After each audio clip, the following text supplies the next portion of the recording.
The majesty of calmness is the rarest quality in human life. It is the poise of a great nature, in harmony with itself and its ideals. It is the moral atmosphere of a life self-centered, self-reliant, and self-controlled. Calmness is singleness of purpose, absolute confidence, and conscious power ready to be focused in an instant to meet any crisis. The Sphinx is not a true type of calmness. Petrifaction is not calmness, it is death, the silencing of all the energies, while no one lives his life more fully, more intensely, and more consciously than the man who is calm. The fatalist is not calm. He is the coward slave of his environment, hopelessly surrendering to his present condition, recklessly indifferent to his future. He accepts his life as a rudderless ship, drifting on the ocean of time. He has no compass, no chart, no known port to which he is sailing. His self-confessed inferiority to all nature is shown in his existence of constant surrender. It is not calmness. The man who is calm has his course in life clearly marked on his chart. His hand is ever on the helm. Storm, fog, night, tempest, danger, hidden reefs, he is ever prepared and ready for them. He is made calm and serene by the realization that in these crises of his voyage he needs a clear mind and a cool head, that he has naught to do but to do each day the best he can by the light he has, that he will never flinch nor falter for a moment, that, though he may have to tack and leave his course for a time, he will never drift, he will get back into the true channel, he will keep ever headed toward his harbor. When he will reach it, how he will reach it, matters not to him. He rests in calmness, knowing he has done his best. If his best seem to be overthrown or overruled, then he must still bow his head in calmness. To no man is permitted to know the future of his life, the finality. God commits to man ever only new beginnings, new wisdom, and new days to use the best of his knowledge. Calmness comes ever from within. It is the peace and restfulness of the depths of our nature.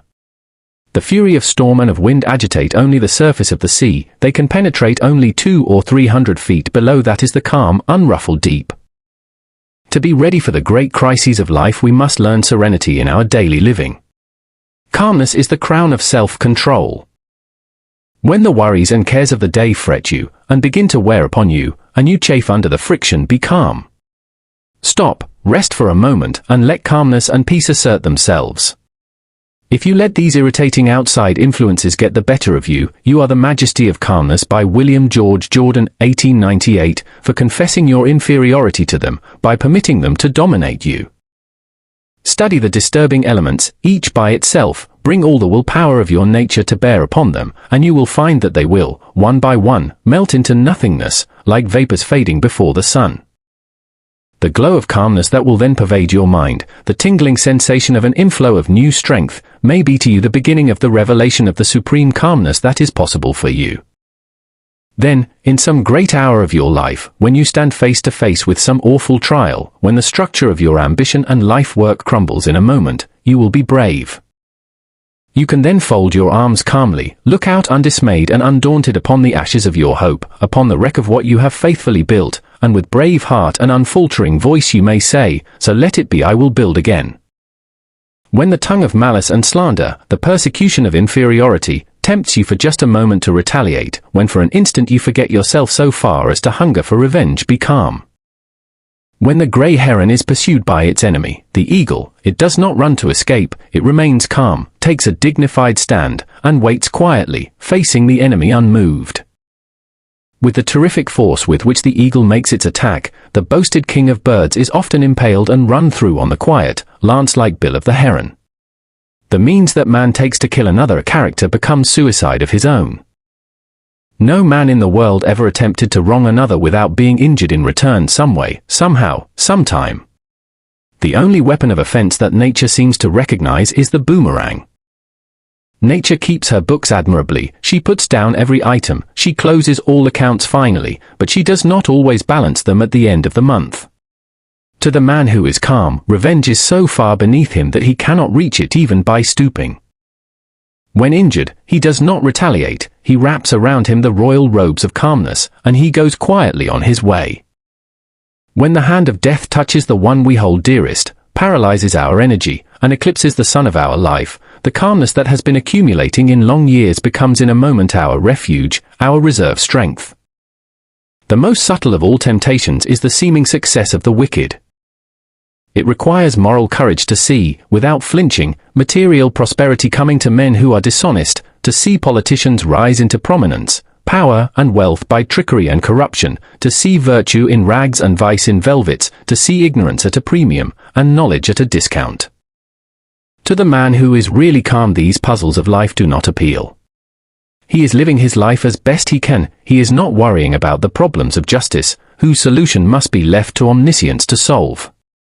The Majesty of Calmness by William George Jordan, 1898, 5. When man has developed the spirit of calmness until it becomes so absolutely part of him that his very presence radiates it, he has made great progress in life.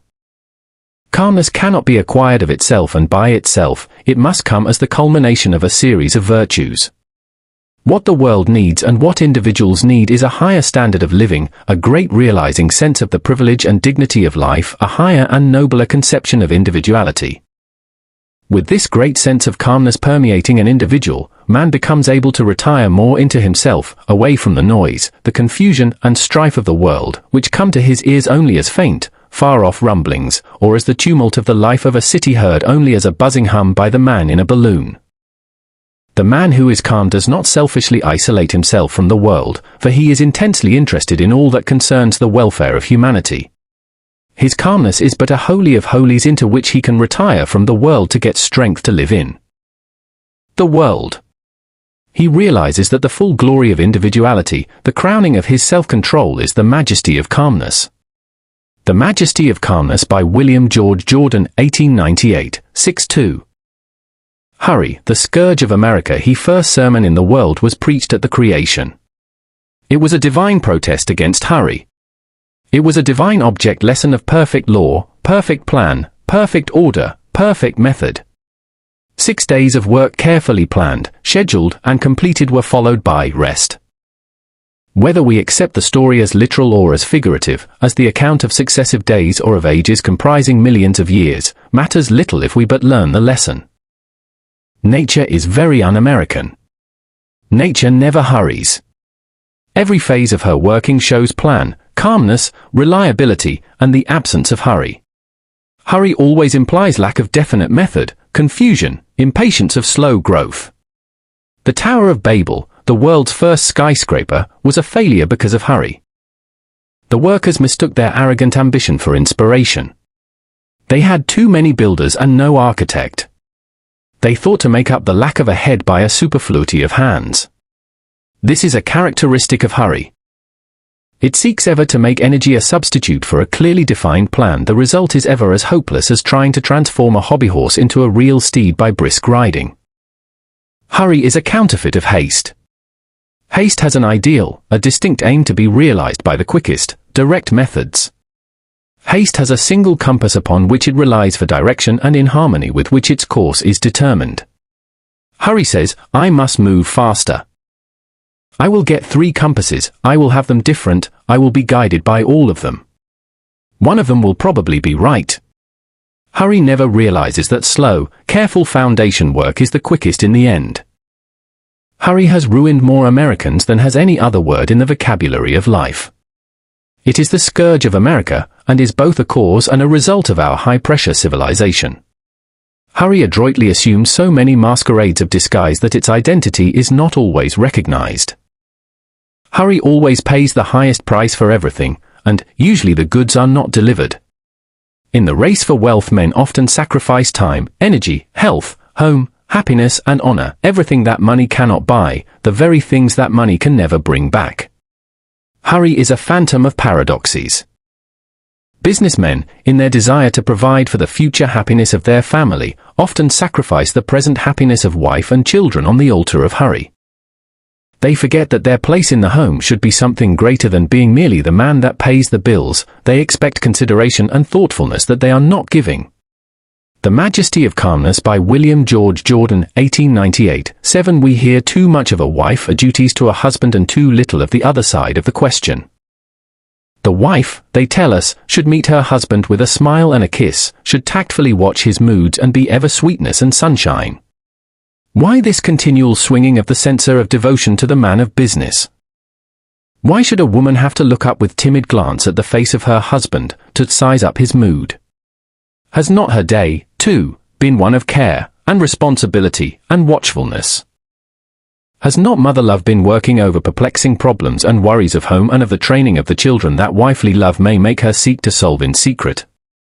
Is man, then, the weaker sex that he must be pampered and treated as tenderly as a boil trying to keep from contact with the world? In their hurry to attain some ambition, to gratify the dream of a life, men often throw honor, truth, and generosity to the winds.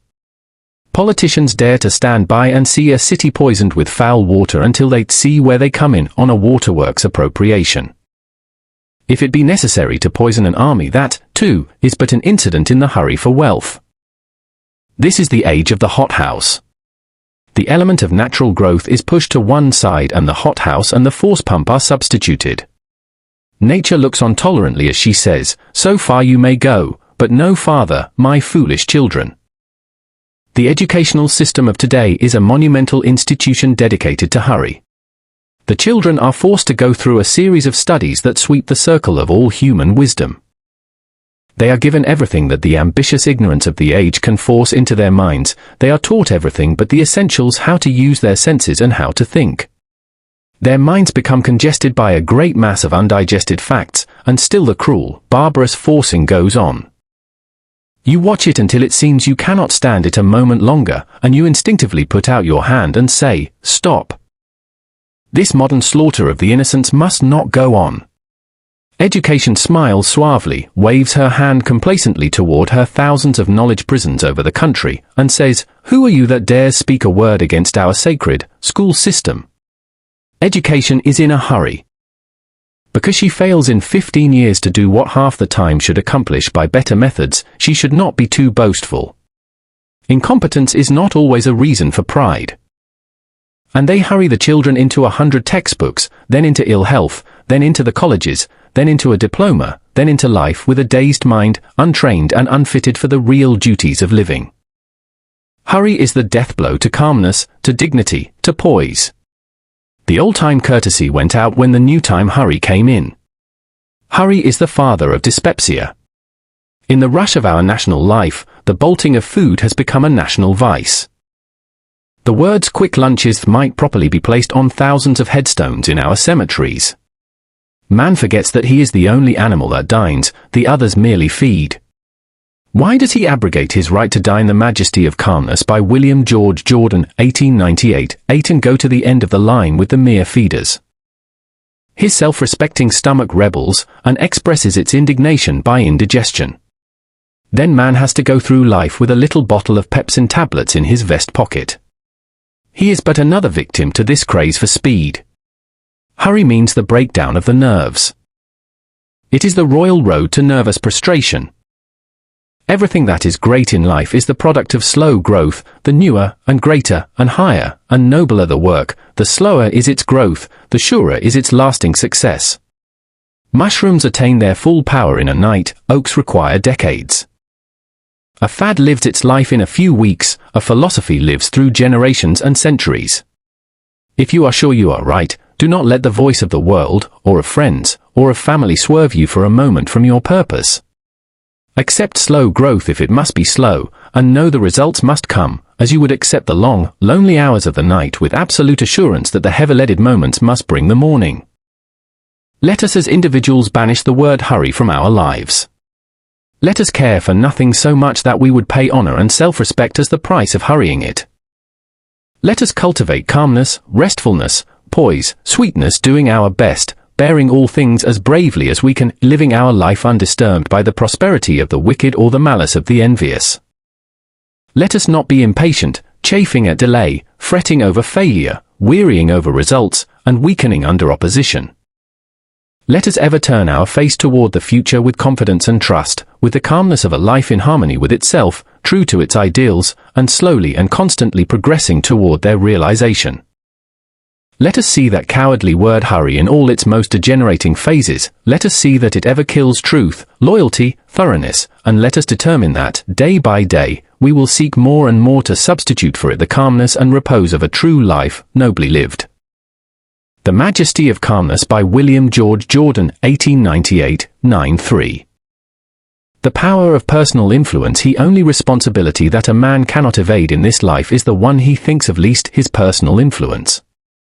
Man's conscious influence, when he is on dress parade, when he is posing to impress those around him, is woefully small. But his unconscious influence, the silent, subtle radiation of his personality, the effect of his words and acts, the trifles he never considers, is tremendous. Every moment of life he is changing to a degree the life of the whole world. Every man has an atmosphere which is affecting every other.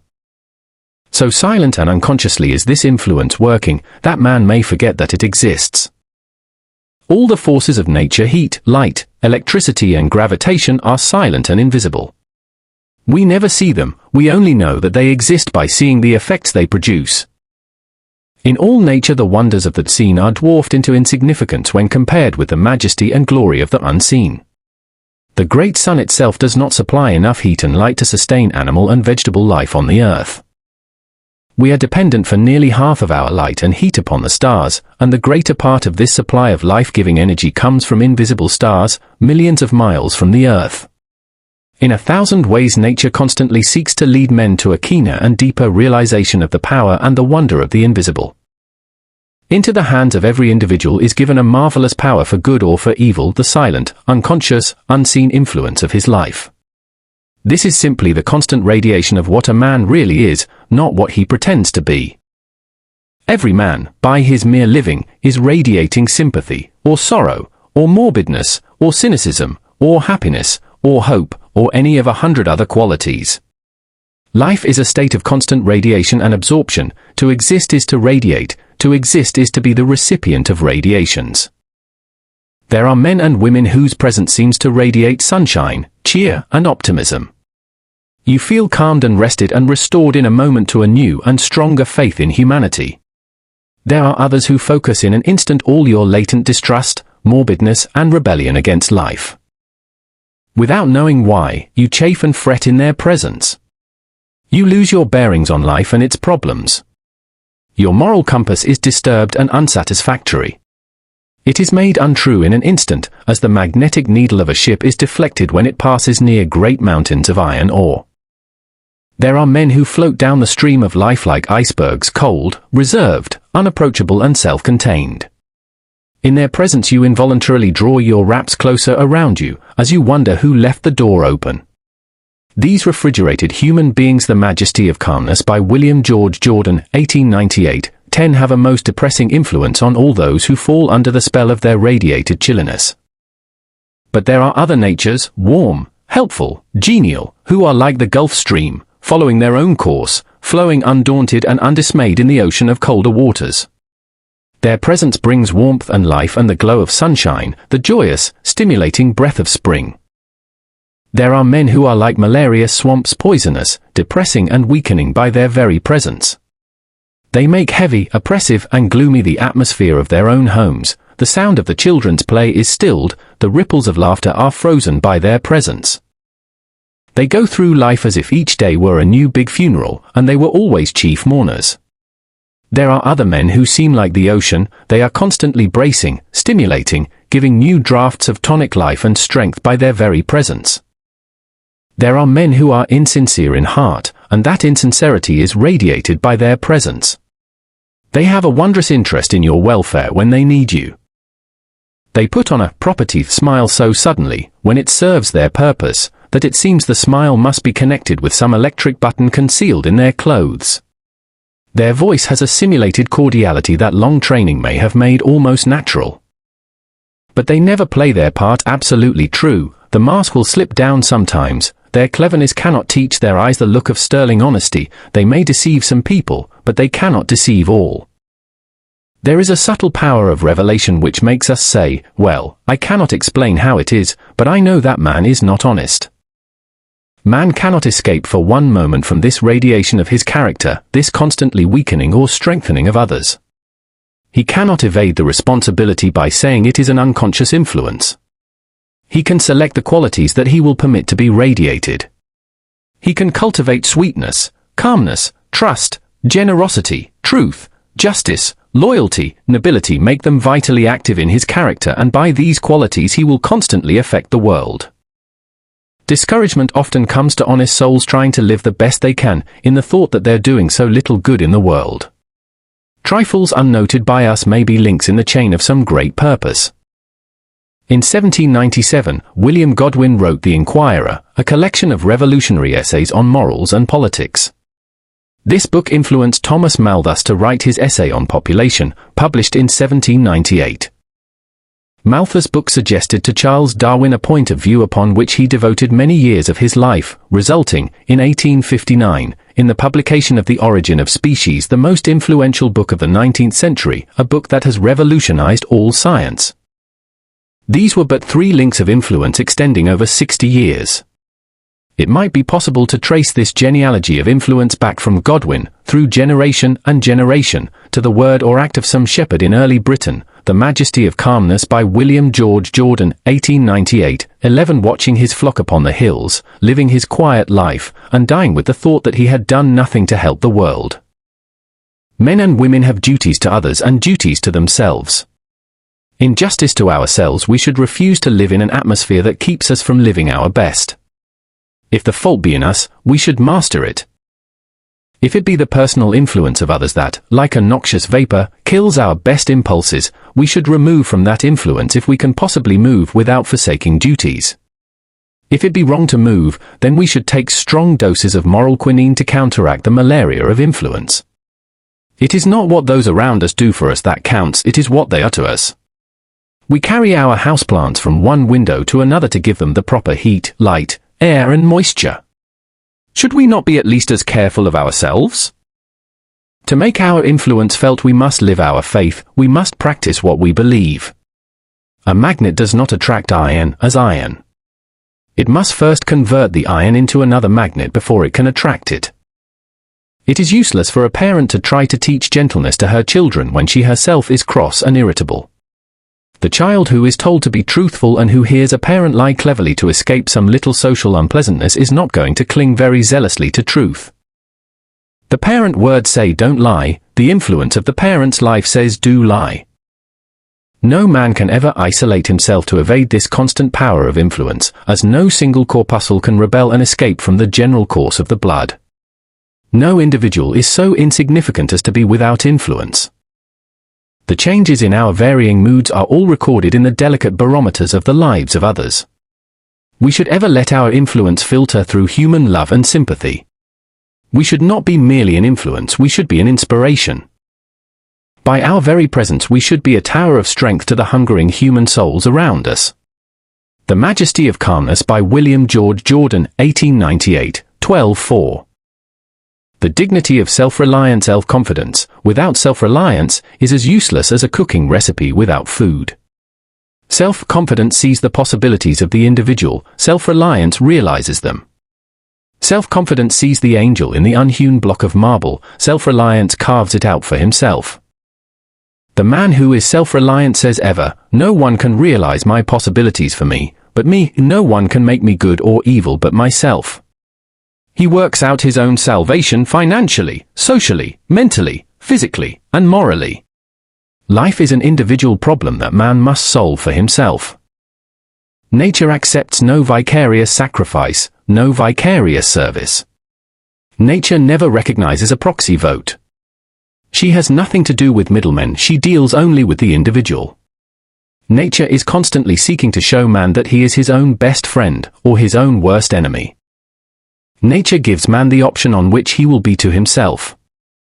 All the athletic exercises in the world are of no value to the individual unless he compel those bars and dumbbells to yield to him, in strength and muscle, the power for which he, himself, pays in time and effort. He can never develop his muscles by sending his valet to a gymnasium. The medicine chests of the world are powerless, in all the united efforts, to help the individual until he reach out and take for himself what is needed for his individual weakness. All the religions of the world are but speculations in morals, mere theories of salvation, until the individual realize that he must save himself by relying on the law of truth, as he sees it, and living his life in harmony with it, as fully as he can. But religion is not a Pullman car, with soft cushioned seats, where he has but to pay for his ticket and someone else does all the rest. In religion, as in all other great things, he is ever thrown back on his self-reliance. He should accept all helps, but he must live his own life. He should not feel that he is a mere passenger, he is the engineer, and the train is his life. We must rely on ourselves, live our own lives, or we merely drift through existence losing all that is best, all that is greatest, all that is divine. All that others can do for us is to give us opportunity. We must ever be prepared for the opportunity when it comes, and to go after it and find it when it does not come, or that opportunity is to us nothing. Life is but a succession of opportunities. They are for good or evil as we make them. Many of the alchemists of old felt that they lacked but one element. If they could obtain that one, they believed they could transmute the baser metals into pure gold. It is so in The Majesty of Calmness by William George Jordan, 1898, 13 character. There are individuals with rare mental gifts and delicate spiritual discernment who fail utterly in life because they lack the one element, self-reliance. This would unite all their energies and focus them into strength and power. The man who is not self-reliant is weak, hesitating and doubting in all he does. He fears to take a decisive step because he dreads failure, because he is waiting for someone to advise him, or because he dare not act in accordance with his own best judgment. In his cowardice and his conceit he sees all his non-success due to others. He is not appreciated, not recognized, he is kept down.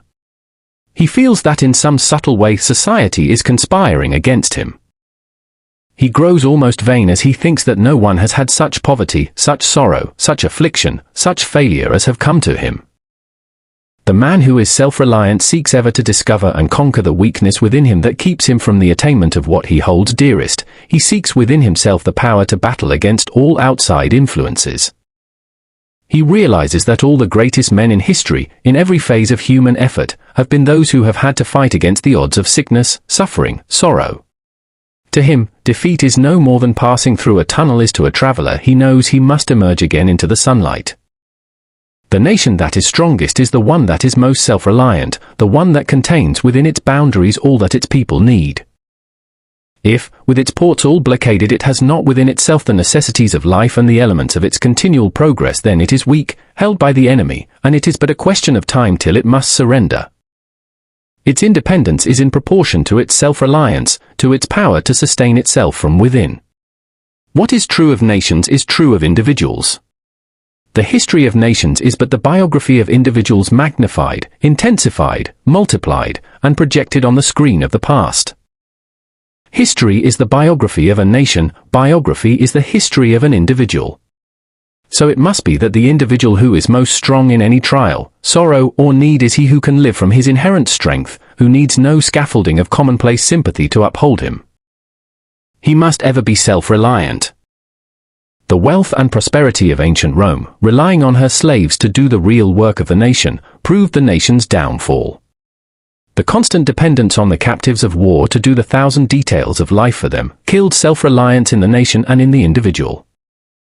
Then, through weakened self-reliance and the increased opportunity for idle, luxurious ease that came with it, Rome, a nation of fighters, became a nation of men more effeminate than women. As we depend on others to do those things we should do for ourselves, our self-reliance weakens and our powers and our control of them becomes continuously less. The Majesty of Calmness by William George Jordan, 1898, 14. Man to be great must be self-reliant. Though he may not be so in all things, he must be self-reliant in the one in which he would be great. This self-reliance is not the self-sufficiency of conceit. It is daring to stand alone. Be an oak, not a vine. Be ready to give support, but do not crave it, do not be dependent on it. To develop your true self-reliance, you must see from the very beginning that life is a battle you must fight for yourself. You must be your own soldier. You cannot buy a substitute, you cannot win a reprieve, you can never be placed on the retired list. The retired list of life is death. The world is busy with its own cares, sorrows, and joys, and pays little heed to you. There is but one great password to success: self-reliance. If you would learn to converse, put yourself into positions where you must speak. If you would conquer your morbidness, mingle with the bright people around you, no matter how difficult it may be. If you desire the power that someone else possesses, do not envy his strength, and dissipate your energy by weakly wishing his force were yours. Emulate the process by which it became his, depend on your self-reliance, pay the price for it, and equal power may be yours. The individual must look upon himself as an investment of untold possibilities if rightly developed, a mine whose resources can never be known but by going down into it and bringing out what is hidden. Man can develop his self-reliance by seeking constantly to surpass himself. We try too much to surpass others. If we seek ever to surpass ourselves, we are moving on a uniform line of progress that gives a harmonious unifying to our growth in all its parts. Daniel Morrell, at one time president of the Cambria Rail Works, that employed 7,000 men and made a rail fame throughout the world, was asked the secret of the great success of the works. "We have no secret," he said, "but this: we always try to beat our last batch of rails.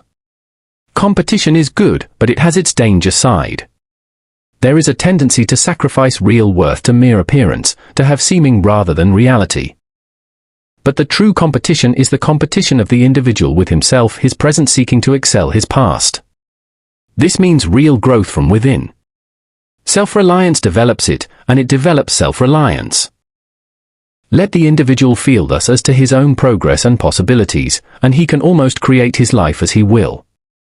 Let him never fall down in despair at dangers and sorrows at a distance. They may be harmless, like Bunyan stone lions, when he nears them.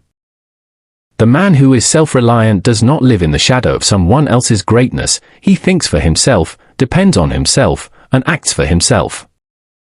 In throwing the individual thus back upon himself, it is not shutting his eyes to the stimulus and light and new life that come with the warm pressure of the hand, the kindly word, and the sincere expressions of true friendship.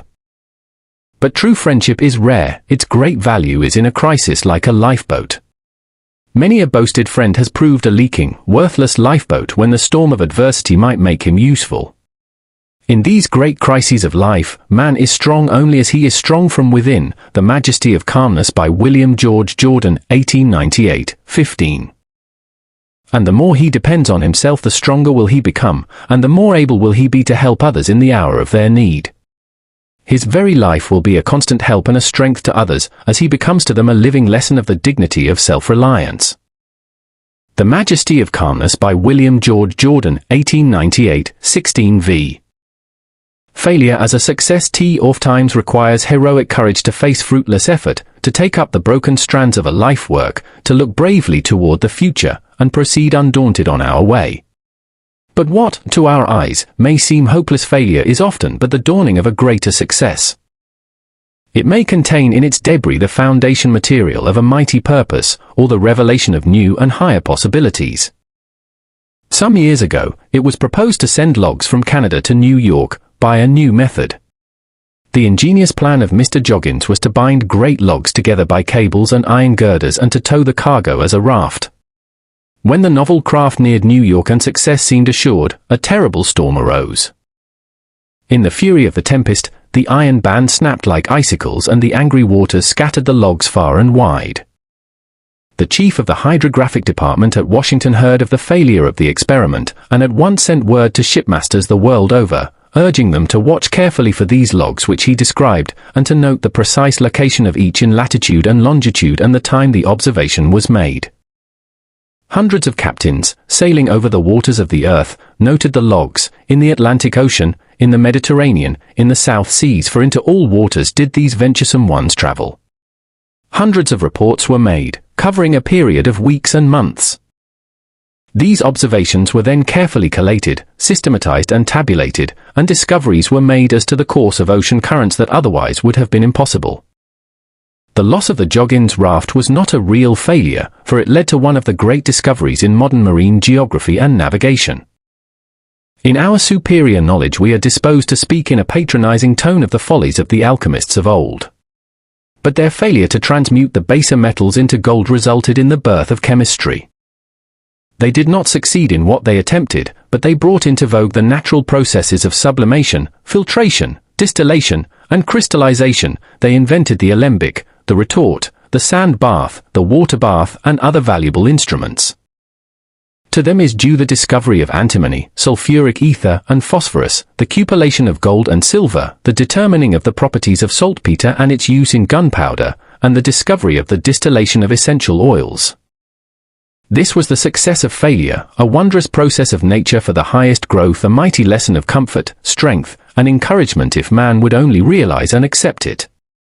The Majesty of Calmness by William George Jordan, 1898, 17. Many of our failures sweep us to greater heights of success than we ever hoped for in our wildest dreams.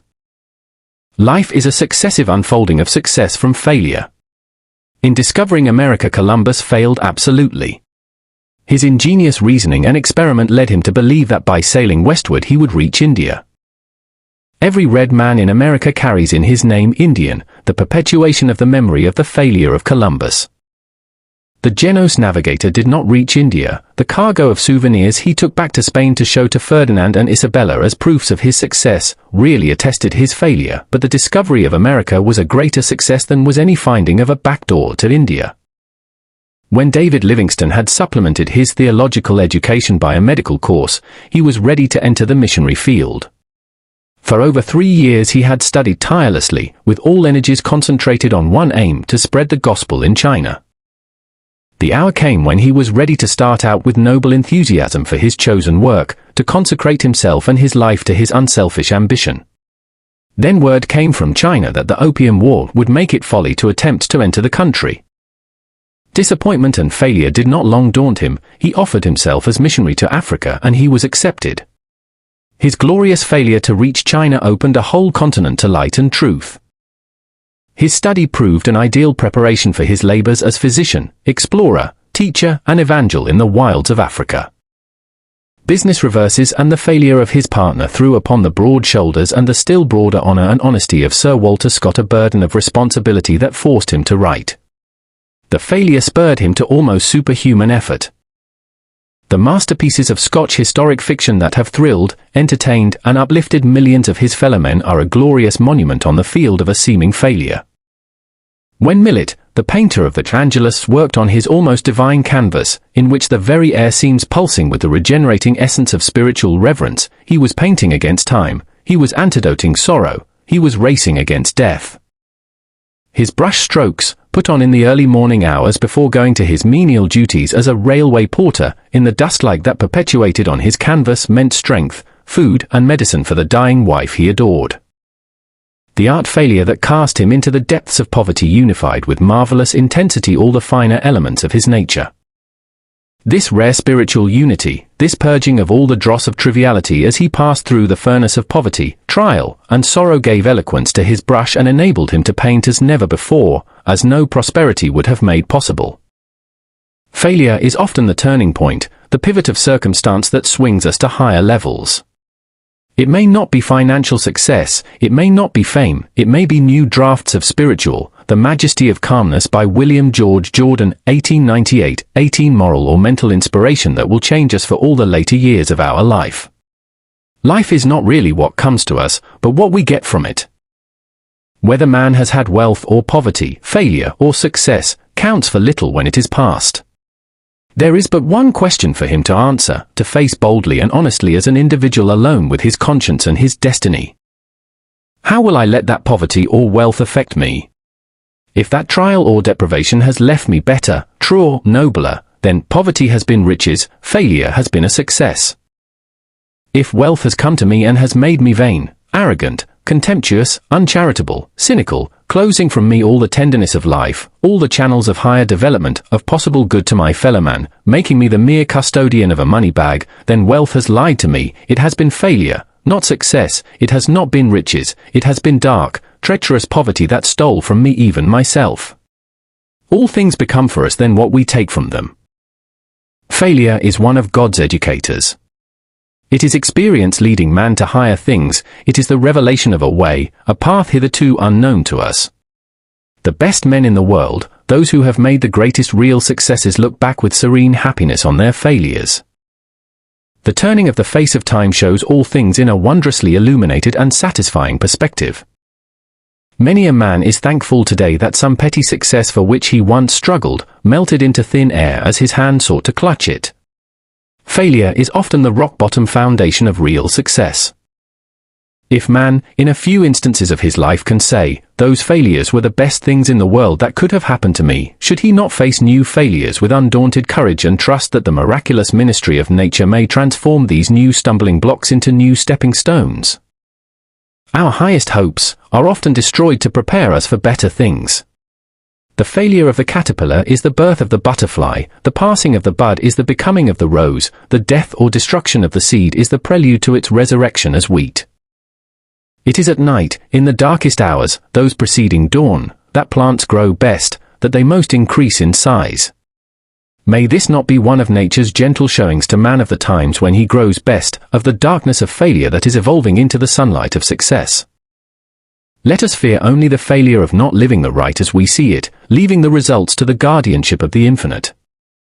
If we think of any supreme moment of our lives, any great success, anyone who is dear to us, and then consider how we reached that moment, that success, that friend, we will be the Majesty of Calmness by William George Jordan, 1898, 19. Surprised and strengthened by the revelation. As we trace each one, back, step by step, through the genealogy of circumstances, we will see how logical has been the course of our joy and success, from sorrow and failure, and that what gives us most happiness today is inextricably connected with what once caused us sorrow. Many of the rivers of our greatest prosperity and growth have had their source and their trickling increase into volume among the dark, gloomy recesses of our failure. There is no honest and true work, carried along with constant and sincere purpose, that ever really fails. If it sometimes seem to be wasted effort, it will prove to us a new lesson of how to walk. The secret of our failures will prove to us the inspiration of possible successes. Man living with the highest aims, ever as best he can, in continuous harmony with them, is a success, no matter what statistics of failure a nearsighted and half-blind world of critics and commentators may lay at his door. High ideals, noble efforts will make seeming failures but trifles. They need not dishearten us, they should prove sources of new strength. The rocky way may prove safer than the slippery path of smoothness. Birds cannot fly best with the wind but against it, ships do not progress in calm, when the sails flap idly against the unstrained masts. The alchemy of nature, superior to that of the Paracelsians, constantly transmutes the baser metals of failure into the later pure gold of higher success, if the mind of the worker be kept true, constant and untiring in the service, and he have that sublime courage that defies fate to its worst while he does his best. The Majesty of Calmness by William George Jordan, 1898, 26. Doing our best at all times is a wondrously complex problem for the individual, until, some day, in a moment of illumination, he awakens to the great realization that he can make it simple, never quite simple, but always simpler. There are 1,000 mysteries of right and wrong that have baffled the wise men of the ages. There are depths in the great fundamental questions of the human race that no plummet of philosophy has ever sounded. There are wild cries of honest hunger for truth that seek to pierce the silence beyond the grave, but to them ever echo back only a repetition of their unanswered cries. To us all comes, at times, the great note of questioning despair that darkens our horizon and paralyzes our effort. If there really be a God, if eternal justice really rule the world, we say, why should life be as it is?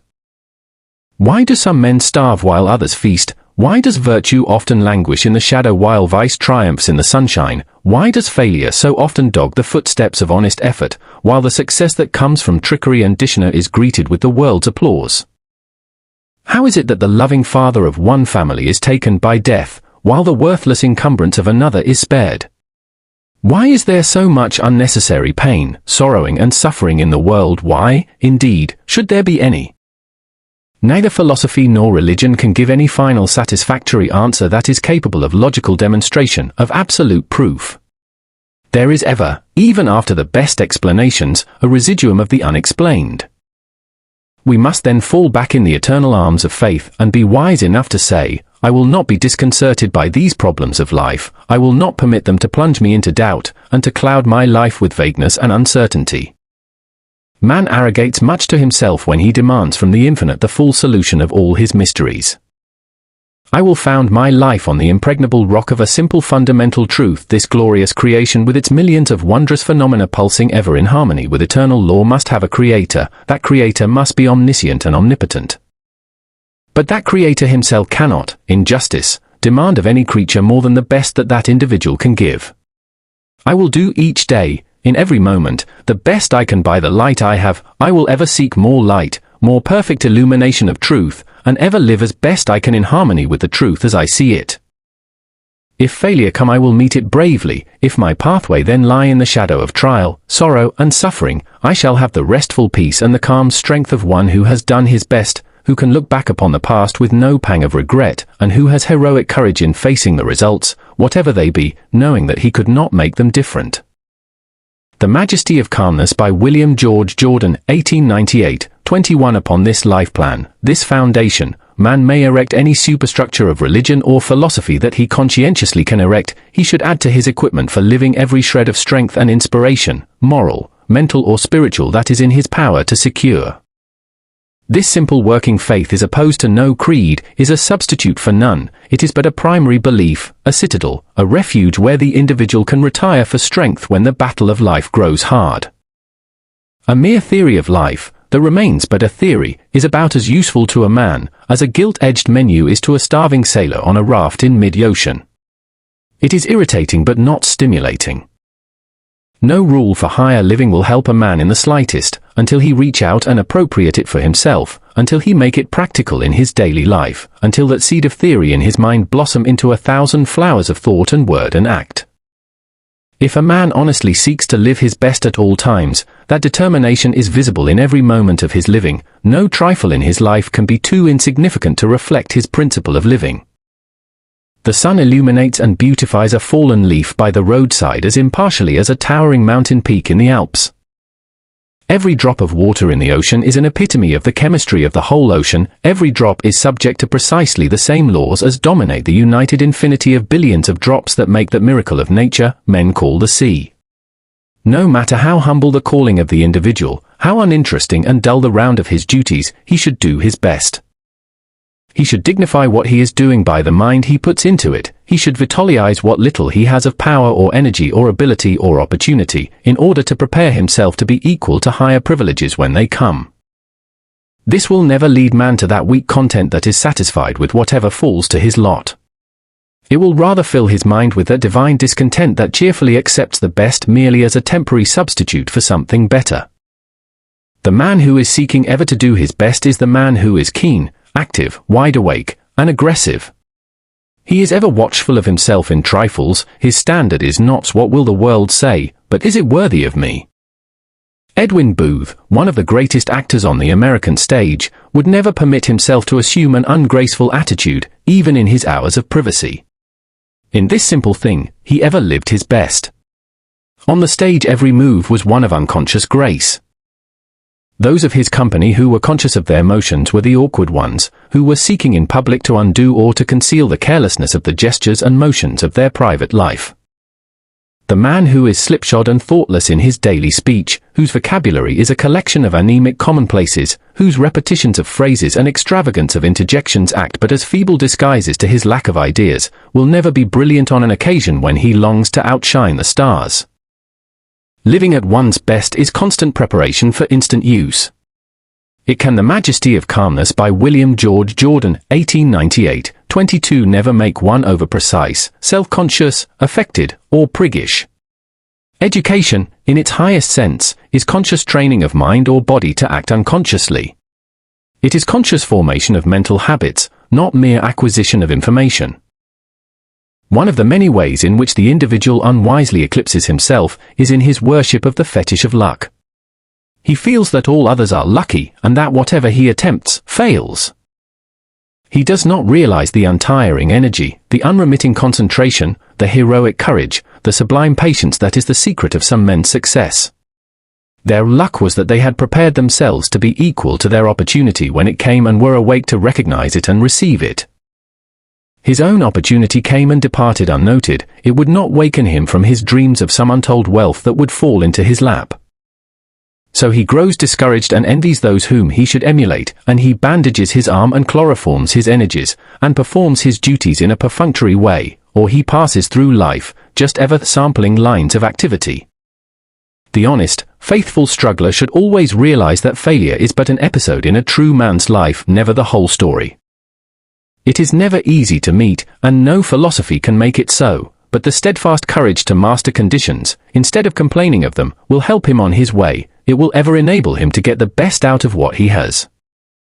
He never knows the long series of vanquished failures that give solidity to someone else's success. He does not realize the price that some rich man, the innocent football of political malcontents and demagogues, has heroically paid for wealth and position. The man who has a pessimist's doubt of all things, who demands a certified guarantee of his future, who ever fears his work will not be recognized or appreciated, or that after all, it is really not worthwhile, will never live his best. He is dulling his capacity for real progress by his hypnotic course of excuses for inactivity, instead of a strong tonic of reasons for action. One of the most weakening elements in the individual makeup is the surrender to the oncoming of years. Man's self-confidence dims and dies in the fear of age. This new thought, he says of some suggestion tending to higher development, is good, it is what we need. I am glad to have it for my children. I would have been happy to have had some such help when I was at school, but it is too late for me. I am a man advanced in years. This is but blind closing of life to wondrous possibilities. The knell of lost opportunity is never tolled in this life. It is never too late to recognize truth and to live by it. It requires only greater effort, closer attention, deeper consecration, but the impossible does not exist for the man who is self-confident and is willing to pay the price in time and struggle for his success or development. Later in life, the assessments are heavier in The Majesty of Calmness by William George Jordan, 1898, 23 Progress, as in life insurance, but that matters not to that mighty self-confidence that will not grow old while knowledge can keep it young. Socrates, when his hair whitened with the snow of age, learned to play on instruments of music.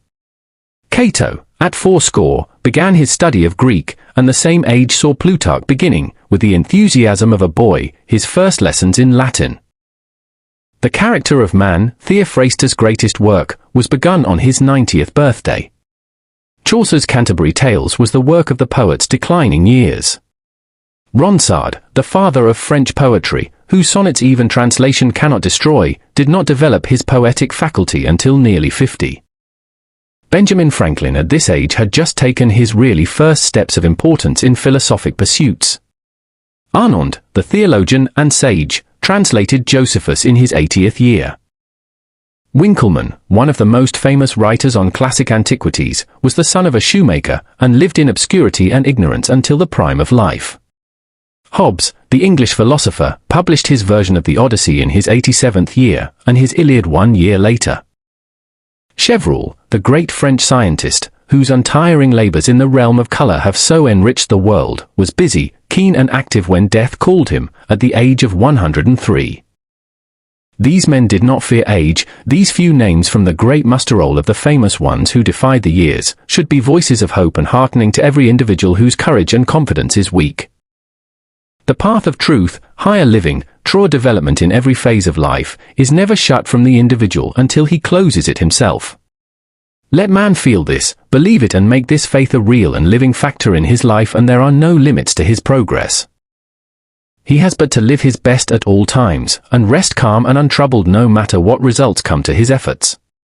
The constant looking backward to what might have been, instead of forward to what may be, is a great weakener of self-confidence. This worry for the old past, this wasted energy, for that which no power in the world can restore, ever lessens the individual's faith in himself, weakens his efforts to develop himself for the future to the perfection of his possibilities. Nature in her beautiful love and tenderness, says to man, weakened and worn and weary with the struggle, do in the best way you can the trifle that is under your hand at this moment, do it in the best spirit of preparation for the future your thought suggests, bring all the light of knowledge from all the past to aid you. Do this and you have done your best. The past is forever closed to you. It is closed forever to you. No worry, no struggle, no suffering, no agony of despair can alter it. It is as much beyond your power as if it were 1,000,000 years of eternity behind you. Turn all that past, with its sad hours, weakness and sin, its wasted opportunities as light, in confidence and hope, upon the future. Turn it all in fuller truth and light so as to make each trifle of this present a new past it will be joy to look back to, each trifle a grander, nobler, and more perfect preparation for the future. The Majesty of Calmness by William George Jordan, 1898, 24. Present and the future you can make from it is yours. The past has gone back, with all its messages, all its history, all its records to the God who loaned you the golden moments to use in obedience to his law. The Majesty of Calmness by William George Jordan, 1898, 25:7. The royal road to happiness. During my whole life I have not had 24 hours of happiness. So said Prince Bismarck, one of the greatest statesmen of the 19th century. 83 years of wealth, fame, honors, power, influence, prosperity and triumph, years when he held an empire in his fingers, but not one day of happiness. Happiness is the greatest paradox in nature. It can grow in any soil, live under any conditions. It defies environment. It comes from within. It is the revelation of the depths of the inner life as light and heat proclaim the sun from which they radiate. Happiness consists not of having, but of being, not of possessing, but of enjoying. It is the warm glow of a heart at peace with itself.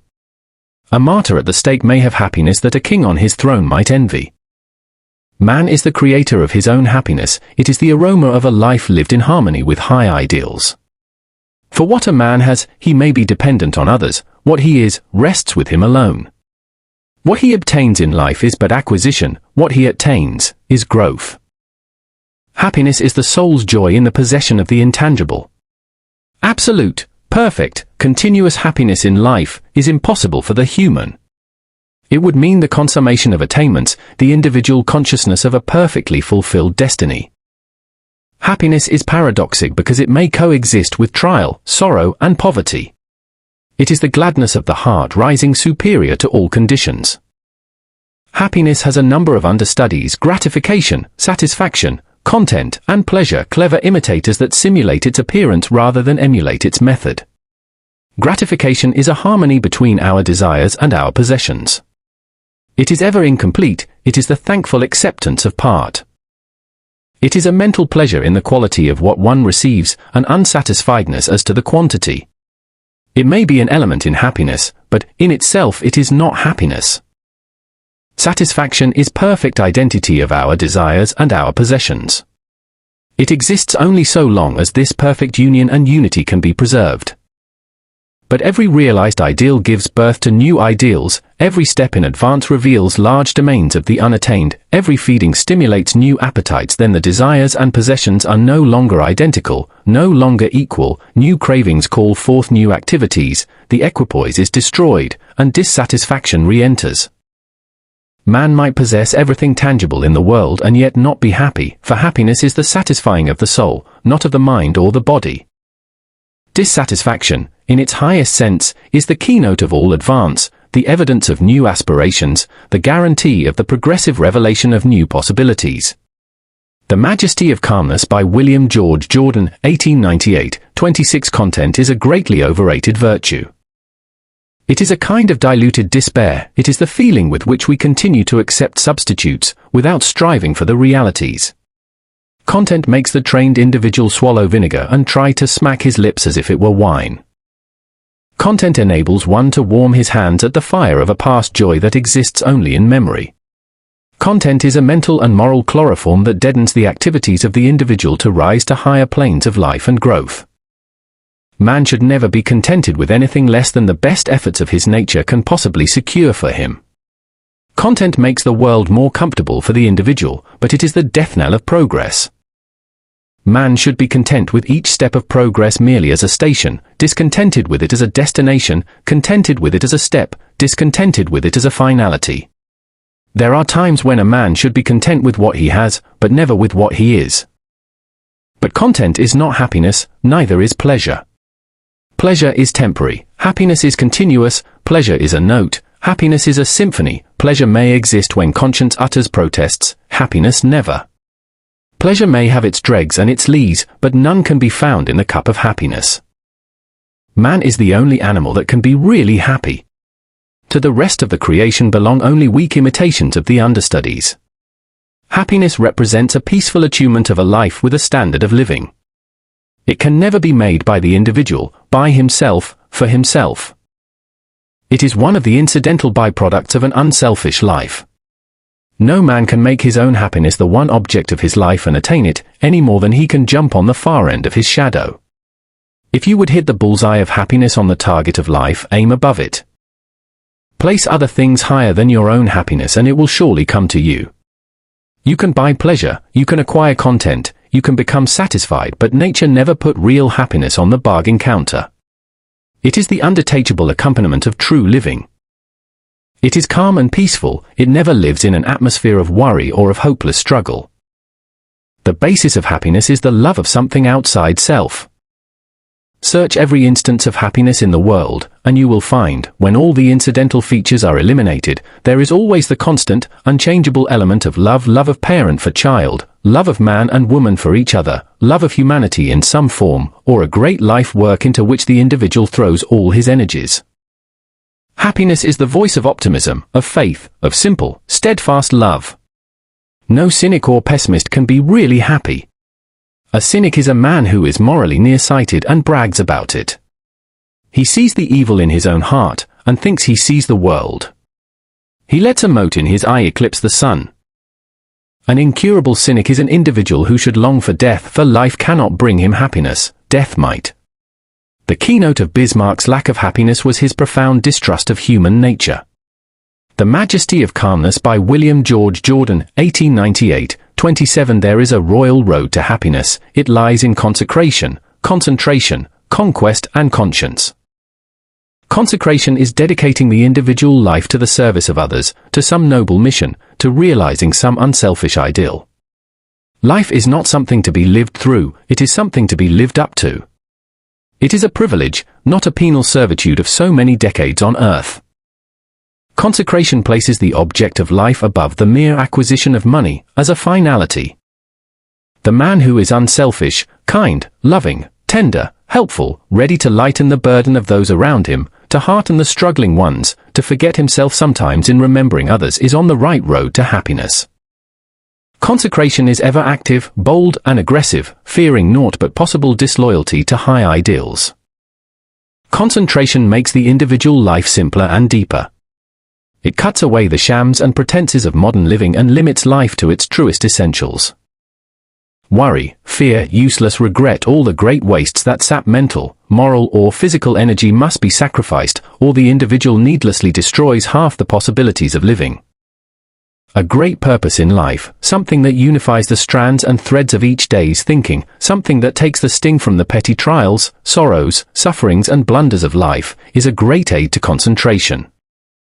Soldiers in battle may forget their wounds, or even be unconscious of them, in the inspiration of battling for what they believe is right. Concentration dignifies an humble life, it makes a great life sublime. In morals it is a shortcut to simplicity. It leads to right for right's sake, without thought of policy or of reward. It brings calm and rest to the individual, a serenity that is but the sunlight of happiness. Conquest is the overcoming of an evil habit, the rising superior to opposition and attack, the spiritual exaltation that comes from resisting the invasion of the groveling material side of life.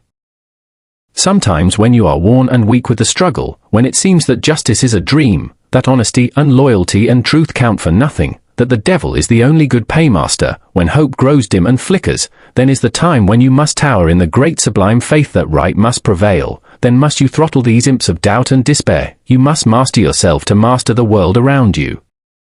This is conquest, this is what counts. Even a log can float with the current, it takes a man to fight sturdily against an opposing tide that would sweep his craft out of its course. When the jealousies, the petty intrigues and the meannesses and the misunderstandings in life assail you, rise above them. Be like a lighthouse that illumines and beautifies the snarling, swashing waves of the storm that threaten it, that seek to undermine it and seek to wash over it. This is conquest. When the chance to win fame, wealth, success or the attainment of your heart's desire, by sacrifice of honor or principle, comes to you and it does not affect you long enough even to seem The Majesty of Calmness by William George Jordan, 1898, 28. Temptation, you have been the victor. That too is conquest. And conquest is part of the royal road to happiness. Conscience, as the mentor, the guide and compass of every act, leads ever to happiness. When the individual can stay alone with his conscience and get its approval, without using force or specious logic, then he begins to know what real happiness is. But the individual must be careful that he is not appealing to a conscience perverted or deadened by the wrongdoing and subsequent deafness of its owner. The man who is honestly seeking to live his life in consecration, concentration, and conquest, living from day to day as best he can, by the light he has, may rely explicitly on his conscience.